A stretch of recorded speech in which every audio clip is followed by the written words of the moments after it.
Hi hello friends, welcome back to my channel. ನಾನು ನಿಮ್ಮ ಪ್ರೀತಿಯ ಯಶೋಮ್ಮ ಮಾತಾಡ್ತಾ ಇರೋದು. ಇವತ್ತಿನ ವಿಡಿಯೋ ಏನು ಸ್ಪೆಷಲಪ್ಪ ಅಂದರೆ, ಫಾರ್ ದ ಫಸ್ಟ್ ಟೈಮ್ ನಾನು ಬೆಂಗಳೂರಿಗೆ ಹೋಗ್ತಿರೋ ವಿಡಿಯೋ ಮಾಡ್ಕೋತಾ ಇದ್ದೀನಿ. ಆ್ಯಕ್ಚುಲಿ ಮನೆಯಿಂದನೇ ವಿಡಿಯೋ ಮಾಡಬೇಕಿತ್ತು, ಟೈಮ್ ಸಾಕಾಗಲಿಲ್ಲ. ಸೊ ಅದಕ್ಕೋಸ್ಕರ ಲೇಟ್ ಆಯಿತು ಟ್ರೈನ್ಗೆ. ಅದಕ್ಕೆ ಇವಾಗ ಅರ್ಜೆಂಟಲ್ಲಿ ಹೊರಟಿದ್ದಲ್ವ, ವಿಡಿಯೋ ಮಾಡೋಕ್ಕಾಗಲಿಲ್ಲ ಮನೆಯಿಂದ ಅಂದರೆ ಯಾವ ಥರ ಪ್ಯಾಕಪ್ ಮಾಡ್ಕೊಂಡಿದ್ದೀವಿ, ಏನು ಯಾವ ಥರ ರೆಡಿಯಾಗಿದ್ದೀವಿ ಅಂತ ಒಂದು ವಿಡಿಯೋ ಮಾಡ್ಕೋಬೇಕಿತ್ತು. ಮಾಡ್ಕೊಳಕ್ಕಾಗಲಿಲ್ಲ, ಟೈಮ್ ಆಗ್ತು. ಇವಾಗ ಹೊರಟಿದ್ದೀವಿ. ಇನ್ನೂ ಯಾರು ನನ್ನ ಚಾನಲ್ನ ಸಬ್ಸ್ಕ್ರೈಬ್ ಮಾಡಿಲ್ಲ ಅಂದರೆ ಪ್ಲೀಸ್ ಸಬ್ಸ್ಕ್ರೈಬ್ ಮಾಡ್ಕೊಳ್ಳಿ, ಶೇರ್ ಮಾಡಿ, ಲೈಕ್ ಮಾಡಿ, ಕಮೆಂಟ್ ಮಾಡಿ. ಇನ್ನು ಯಾವ ಥರ ವೀಡಿಯೋಸ್ ಬೇಕು ಅಂತ ಒಂದು ಕಮೆಂಟ್ ಮಾಡಿ. ನಾನು ಆ ಥರ ವೀಡಿಯೋಸ್ಗಳನ್ನ ಮಾಡ್ತಾ ಹೋಗ್ತೀನಿ. ಮತ್ತು ಎಲ್ಲ ಹೇಗಿದ್ದೀರಾ, ಚೆನ್ನಾಗಿದ್ದೀರಾ ಅಂತ ಅನ್ಕೋತೀನಿ. ನಾನು ತುಂಬ ಚೆನ್ನಾಗಿದ್ದೀನಿ. ಬೆಂಗಳೂರಿಗೆ ಫಸ್ಟ್ ಟೈಮ್ ಹೋಗ್ತಾ ಇರೋದು ಫ್ರೆಂಡ್ಸ್. ನಾನು ಬೆಂಗಳೂರಲ್ಲಿ ಯಾವ ಥರ ಇರುತ್ತೆ ಏನು ಅಂತ ನಾನು ನಿಮಗೆ ಹೇಳ್ತಾ ಹೋಗ್ತೀನಿ. ಫಸ್ಟ್ ಟೈಮ್ ನಾನು ನನ್ನ ಮಕ್ಳು ಕರ್ಕೊಂಡು ಫಸ್ಟ್ ಟೈಮ್ ನಾನು ಹೋಗ್ತಾ ಇರೋದು. ಇದಕ್ಕಿಂತ ಮುಂಚೆ ಒಂದು ಟೈಮ್ ಹೋಗಿದ್ದೆ, ನಾನು ಹೋಗೇ ಇಲ್ಲ ಅಂತೇನಿಲ್ಲ, ಹೋಗಿದ್ದೆ ನಮ್ಮದೇ ಓನ್ ವೆಹಿಕಲಲ್ಲಿ. ಫ್ಯಾಮಿಲಿ ಎಲ್ಲ ಒಂದು ಫಂಕ್ಷನ್ ಇತ್ತು, ಫ್ಯಾಮಿಲಿ ಫಂಕ್ಷನ್ ಇತ್ತು. ಸೊ ಹಾಗಾಗಿ ನಾವು ಫ್ಯಾಮಿಲಿ ಮೆಂಬರ್ಸ್ ಎಲ್ಲರೂ ಹೋಗಿದ್ವಿ. ನೈಟ್ ಗಾಡೀಲಿ ಹೋಗಿ ಮಾರ್ನಿಂಗ್ ಗುರುಪ್ರವೇಶ ಮುಗಿಸ್ಕೊಂಡು ಹೊರಟು ಬಂದುಬಿಟ್ವಿ. ಬೆಂಗಳೂರು ಸರೌಂಡಿಂಗ್ ಏನೂ ನೋಡೋಕ್ಕಾಗಲಿಲ್ಲ. ಅದಕ್ಕೋಸ್ಕರ ಇವಾಗ ನಾನು ನನ್ನ ತಂಗಿನ ಅಲ್ಲಿಗೆ ಬೆಂಗಳೂರಿಗೆ ಮದುವೆ ಮಾಡಿರೋದು. ಅಂದರೆ ತಂಗಿ ಅಂದರೆ ಸ್ವಂತ ತಂಗಿ ಅಲ್ಲ, ಕಜಿನ್ ಸಿಸ್ಟರು. ಅವಳು ಮದುವೆ ಮಾಡಿ 1 ವರ್ಷ ಆಯಿತು. ಒಂದು ಟೈಮು ಹೋಗಿಲ್ಲ ನಾನು. ಅವಳು ಕರಿತಾನೆ ಇದ್ಲು, ಇವಾಗ ಹಾಲಿಡೇಸ್ ಇದೆಯಲ್ಲ ಬಾರಕ್ಕ ಅಂತ ಹೇಳಿ ಕರಿತಾ ಇದ್ಲು. ಸೊ ಹಾಗಾಗಿ ಸಡನ್ ಪ್ಲ್ಯಾನ್ ಮಾಡಿಕೊಂಡು ಹೊರಟೆ. ನಾನು ಮಕ್ಕಳು ಇಬ್ಬರನ್ನೇ ಕರ್ಕೊಂಡು ಹೋಗ್ತಾ ಇದ್ದೀನಿ. ಅದು ಟ್ರೈನಲ್ಲಿ ಫಸ್ಟ್ ಟೈಮ್ ಮಕ್ಳು ಕರ್ಕೊಂಡು ಹೋಗ್ತಿರೋದು. ಇದಕ್ಕಿಂತ ಮುಂಚೆ ನಾನು ಟ್ರೈನಲ್ಲೆಲ್ಲ ಹೋಗಿದ್ದೀನಿ, ಅಂದರೆ ಯಜಮಾನ್ರ ಜೊತೆ ಫ್ಯಾಮಿಲಿಯವ್ರ ಜೊತೆ ಟ್ರೈನಲ್ಲಿ ಓಡ್ತಾ ಇದ್ದೆ. ಇವಾಗ ನೋಡಿದ್ರೆ ಫಸ್ಟ್ ಟೈಮ್ ಮಕ್ಳು ಕರ್ಕೊಂಡು ಹೋಗ್ತಾ ಇದ್ದೀನಿ. ಹೀಗೆ ನಮ್ಮ ಮನೆಯಿಂದ ಸ್ವಲ್ಪ ದೂರ ಬಂದರೆ ಅಲ್ಲಿ ಒಂಟಿಕೊಪ್ಪಲು ದೇವಸ್ಥಾನ ಸಿಗುತ್ತೆ. ಅಂದರೆ ಒಂಟಿಕೊಪ್ಪಲು ಅಂದರೆ ತಿರುಪತಿ ತಿಮ್ಮಪ್ಪನವರ ದೇವಸ್ಥಾನ. ಇದನ್ನು ಹೇಳಬೇಕು ಅಂದರೆ ಮಿನಿ ತಿರುಪತಿ ಅಂತಲೂ ಕರೀತಾರೆ. ತುಂಬ ಚೆನ್ನಾಗಿರುತ್ತೆ. ಇಲ್ಲಿ ಮುಂದೆ ಬರುತ್ತೆ ವಿಡಿಯೋ. ನಾನು ಹಾಗೆ ಸ್ಲೋ ಮಾಡಿದ್ದೀನಿ, ಸ್ಲೋ ಮಾಡ್ಕೊಂಡು ಮಾತಾಡ್ಕೊಂಡು ಹೋಗಿ. ಇಲ್ಲೊಂದು ಸ್ವಲ್ಪ ಸ್ಲೋ ಮಾಡೋಕ್ಕೆ ಹೇಳಿದೆ ವೆಹಿಕಲ್ ಅವ್ರಿಗೆ. ಅವ್ರದ್ದು ಒಂದು ಸ್ವಲ್ಪ ವೀಡಿಯೋ ತಗೊಳ್ಳೋಣ ಅಂತ ಹೇಳಿ ದೇವಸ್ಥಾನದ್ದು. ದಯವಿಟ್ಟು ಎಲ್ಲರೂ ಸಬ್ಸ್ಕ್ರೈಬ್ ಮಾಡ್ಕೊಂಡು ನೋಡಿ. ನೀವು ಸಬ್ಸ್ಕ್ರೈಬ್ ಮಾಡ್ಕೊಳ್ಳೋದ್ರಿಂದ ಆಗಿರ್ಬೋದು, ಅಥವಾ ಶೇರ್ ಮಾಡೋದ್ರಿಂದ, ಲೈಕ್ ಮಾಡೋದ್ರಿಂದ ನಿಮ್ಮ ಹತ್ರ ಯಾವುದೇ ಅಮೌಂಟ್ ಕಟ್ಟಾಗಲ್ಲ. ದಯವಿಟ್ಟು ಫುಲ್ ವೀಡಿಯೋನ ನೋಡಿ ಮತ್ತು ಸಬ್ಸ್ಕ್ರೈಬ್ ಮಾಡ್ಕೊಂಡು ನೋಡಿ. ಎಲ್ಲರೂ ವೀಡಿಯೋ ವಾಚ್ ಮಾಡ್ತಿದ್ದೀರಾ, ಆದರೆ ಸಬ್ಸ್ಕ್ರೈಬ್ ಮಾಡ್ಕೊಂಡು ನೋಡ್ತಾ ಇಲ್ಲ ಫ್ರೆಂಡ್ಸ್. ಪ್ಲೀಸ್ ಸಬ್ಸ್ಕ್ರೈಬ್ ಮಾಡ್ಕೊಂಡು ನೋಡಿ. ಇನ್ನು ಯಾವ ರೀತಿ ಮಾತಾಡಬೇಕು ಏನು ಅಂತ ನನಗೂ ಸ್ವಲ್ಪ ಐಡಿಯಾಸ್ ಬರುತ್ತೆ. ಈಗ ನೀವು ಲೈಕ್ ಮಾಡಿದಷ್ಟು, ಸಬ್ಸ್ಕ್ರೈಬ್ ಮಾಡಿದಷ್ಟು, ನನಗೆ ವ್ಯೂಸ್ ಹೋದಷ್ಟು ನನಗೂ ಇನ್ನೂ ಹೆಚ್ಚು ವೀಡಿಯೋ ಮಾಡಬೇಕಂತ ನನಗೂ ಆಸೆ ಆಗುತ್ತೆ. ತುಂಬ ಆಸೆಪಟ್ಟು ಯೂಟ್ಯೂಬ್ ವ್ಲಾಗ್ನ ಸ್ಟಾರ್ಟ್ ಮಾಡಿದ್ದೀನಿ. ನೋಡಿ ಇವಾಗ ಬರುತ್ತೆ, ಒಂಟಿಕೊಪ್ಪಲ್ ಟೆಂಪಲ್ ಬರುತ್ತೆ, ತುಂಬ ಚೆನ್ನಾಗಿದೆ.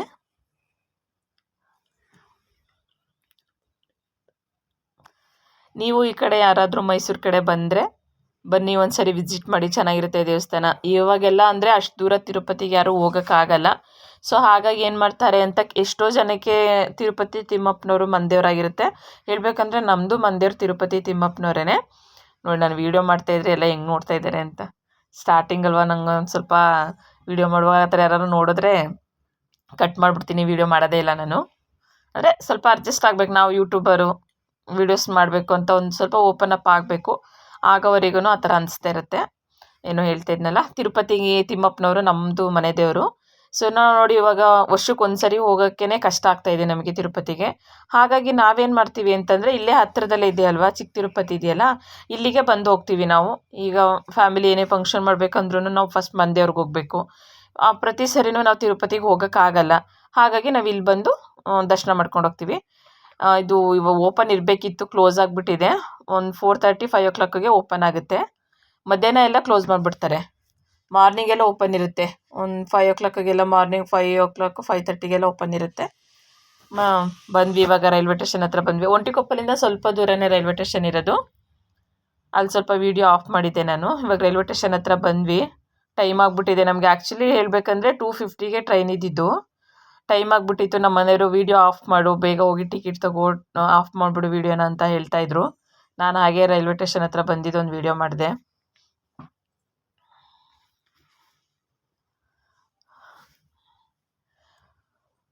ಬಂದೆ ನೋಡಿ ರೈಲ್ವೆ ಸ್ಟೇಷನ್ ಹತ್ರ. 5 minutes ಅಷ್ಟೇ ಫ್ರೆಂಡ್ಸ್ ಇದ್ದಿತ್ತು ನಮಗೆ. ನಾವು ನಿಜ ಟ್ರೈನ್ ಮಿಸ್ ಆಗುತ್ತೆ. ಇದು ಬಿಟ್ಟರೆ ನಮಗಿನ್ನ 3 ಕಾಲ್ಗಿತ್ತು. 3:15ಗೇನೋ ಟ್ರೈನ್ ಇದ್ದಿದ್ದು. ನಮ್ಮನೆಯವ್ರು ಹೇಳ್ತಿದ್ರು ಅದಕ್ಕೆ ಹೋಗೋದು ಬನ್ನಿ ನೀವು, ಇದು ಸಿಗಲ್ಲ ನಿಮಗೆ, ಹೋಗೈತೆ ಟ್ರೈನ್ ಅಂತ. ನಮ್ಮ ಲಕ್ ಚೆನ್ನಾಗಿತ್ತು ಅನಿಸುತ್ತೆ, ಇದೇ ಟ್ರೈನ್ ಸಿಕ್ತು ನಮಗೆ. ಓಡೋಗತ್ಕೊಬಿಟ್ವಿ, 5 ಮಿನಿಟ್ಸ್ ಅಷ್ಟೇ ಇದ್ದಿದ್ದು. ಇವಾಗ ನಮ್ಮನೆಯವ್ರು ಗಾಡಿ ಪಾರ್ಕಿಂಗ್ ಮಾಡ್ತಿದ್ದಾರೆ. ನಾನು ಹೋಗಿ ಟಿಕೆಟ್ ತೊಗೊಂಡು ಅವ್ರ ಮಕ್ಳು ಕರ್ಕೊಂಡು ಮುಂದೆ ಮೂವ್ ಆದರು.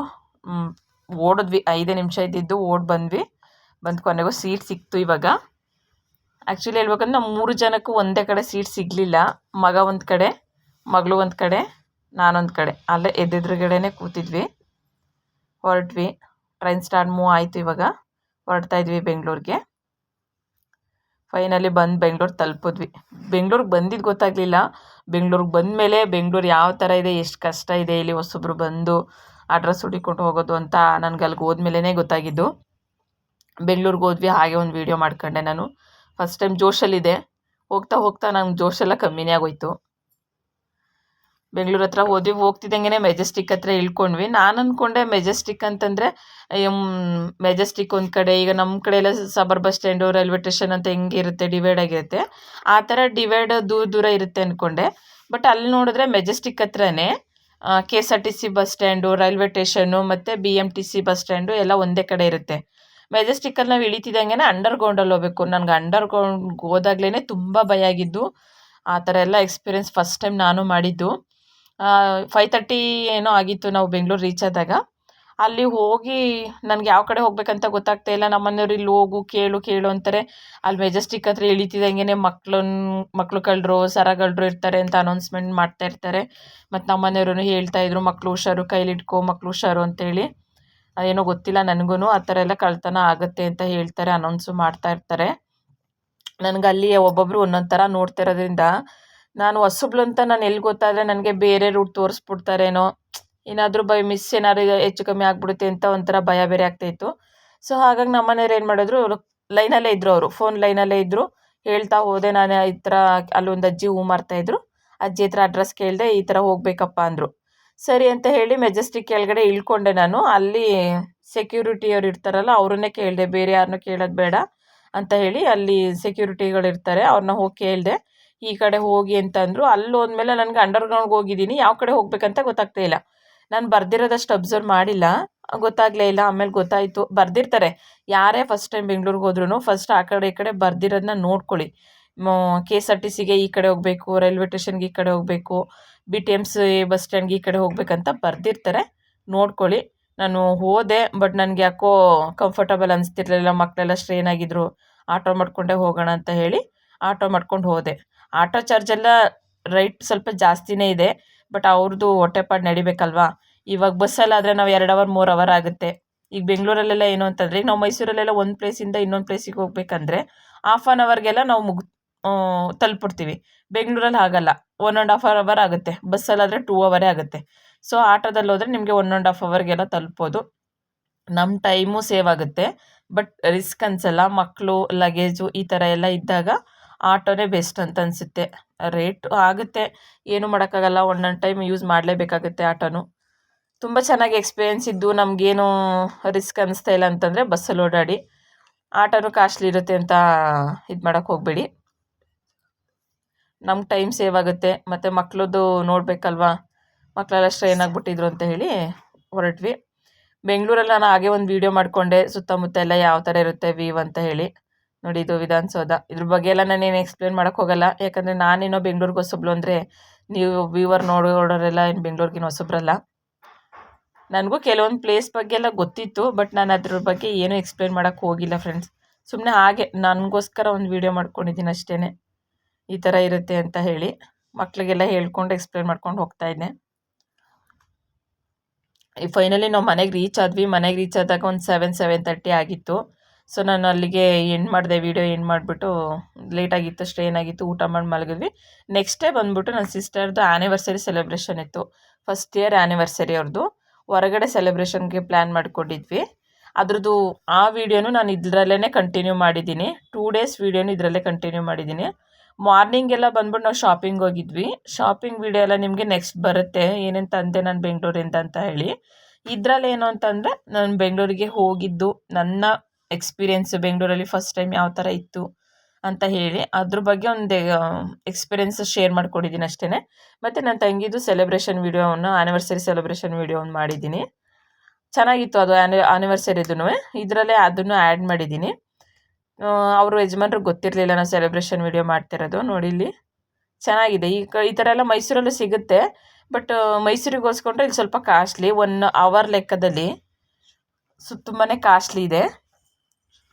ಅಂದರೆ ತುಂಬ ಚೆನ್ನಾಗಿತ್ತು. ತುಂಬ ಚೆನ್ನಾಗಿ ಡೆಕೋರೇಷನ್ ಮಾಡಿಕೊಡ್ತಾರೆ. ಮತ್ತು ಅವರೇ ವೀಡಿಯೋ ಎಲ್ಲ ಮಾಡಿಕೊಡ್ತಾರೆ. ನಮ್ಗೆ ಈ ಥರ ಬೇಕಂತ ಹೇಳಿದ್ರೆ ಪ್ರತಿಯೊಂದೂ ಅವರೇ ಮಾಡ್ತಾರೆ. ನಾವು ಯಾವುದೂ ರಿಸ್ಕೇ ತಗೊಳ್ಳೋಂಗಿಲ್ಲ. ಈ ಥರ ಸರ್ಪ್ರೈಸಾಗಿ ಎಂಟ್ರಿ ಕೊಟ್ಟರು. ಅವ್ರಿಗೆ ಗೊತ್ತಿರಲಿಲ್ಲ. ಲೊಕೇಶನ್ ಕಳಿಸಿದ್ವಿ ನಾವು. ಆದರೆ ಇವ್ರಿಗೆ ಈ ಥರ ಸೆಲೆಬ್ರೇಷನ್ ಮಾಡೋ ಜಾಗ ಅಂತ ಗೊತ್ತಿರಲಿಲ್ಲ. ಅದೊಂದು ಹೋಟೆಲ್ ಥರ ಇತ್ತು. ಹೋಟೆಲ್ಗೆ ಅಂತ ಅಂದ್ಕೊಂಡಿದ್ರು ಅವರು. ಸರ್ಪ್ರೈಸ್ ಆದರು. ಚೆನ್ನಾಗಿದ್ದಾರೆ ಫ್ರೆಂಡ್ಸ್, ಚೆನ್ನಾಗಿ ನೋಡ್ಕೋತಾ ಇದ್ದಾರೆ. ಹೀಗೆ ಮುಂದಕ್ಕೂ ಚೆನ್ನಾಗಿರಲಿ ಅಂತ ನಾನು ಹಾರೈಸ್ತೀನಿ.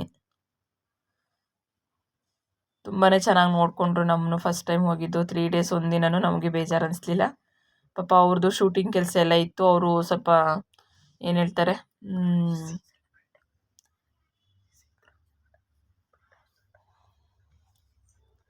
ಚೆನ್ನಾಗಿತ್ತು ಫ್ರೆಂಡ್ಸ್. ನೋಡಿ ಬಬಲ್ಸ್ ಪ್ರತಿಯೊಂದನ್ನು ಆ್ಯಡ್ ಮಾಡಬೇಕು ಅಂದರೆ ಅದಕ್ಕೆ ಎಕ್ಸ್ಟ್ರಾ ಅಮೌಂಟು.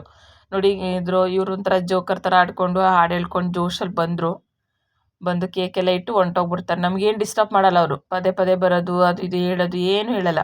1 ಅವರ್ ಅಂದರೆ 1 ಅವರ್, ಒಂದು 5-10 ನಿಮಿಷ ಎಕ್ಸ್ಟ್ರಾ ಟೈಮ್ ಸ್ಪೆಂಡ್ ಮಾಡ್ಬೋದು. ಡ್ಯಾನ್ಸ್ ಎಲ್ಲ ಮಾಡ್ಬೋದು, ಎಲ್ಲ ಇದೆ. ಡ್ಯಾನ್ಸ್ ಮಾಡಿರೋ ವಿಡಿಯೋ ಎಲ್ಲ ಇದೆ. ಬಟ್ ನಾನು ಅದ್ಯಾವುದೂ ಹಾಕಿಲ್ಲ. ಹಾಗೆ ಒಂದೊಂದು ಕ್ಲಿಪ್ಪಿಂಗ್ಗಳು ನಾನು ನಿಮ್ಗೆ ಹಾಕಿದ್ದೀನಿ. ಕ್ಲಿಪ್ಸ್ ಯಾವ ಥರ ಇದೆ, ಚೆನ್ನಾಗಿದೆ. ಫೋಟೋಸ್ ಯಾವುದೇ ಚೆನ್ನಾಗಿ ಬಂದಿದೆ ಅದನ್ನೊಂದು ನಿಮಗೆ ಫೋಟೋ ಆ್ಯಡ್ ಮಾಡಿದ್ದೀನಿ ಅಷ್ಟೇ ಇದರಲ್ಲಿ. ಈ ವಿಡಿಯೋದಲ್ಲಿ ನಮ್ಮ ಮನೆಯವ್ರನ್ನಂತೂ ತುಂಬ ಮಿಸ್ ಮಾಡ್ಕೊಂಡ್ವಿ ನಾವು. ಅವರು ಅಷ್ಟೇ, ನನ್ನ ತಂಗಿ ಮತ್ತು ತಂಗಿ ಗಂಡ ಇಬ್ಬರು ಅಷ್ಟೇ. ಅವ್ರು ಇರಬೇಕಿತ್ತಂತ ತುಂಬ ಮಿಸ್ ಮಾಡ್ಕೋತಾ ಇದ್ರು.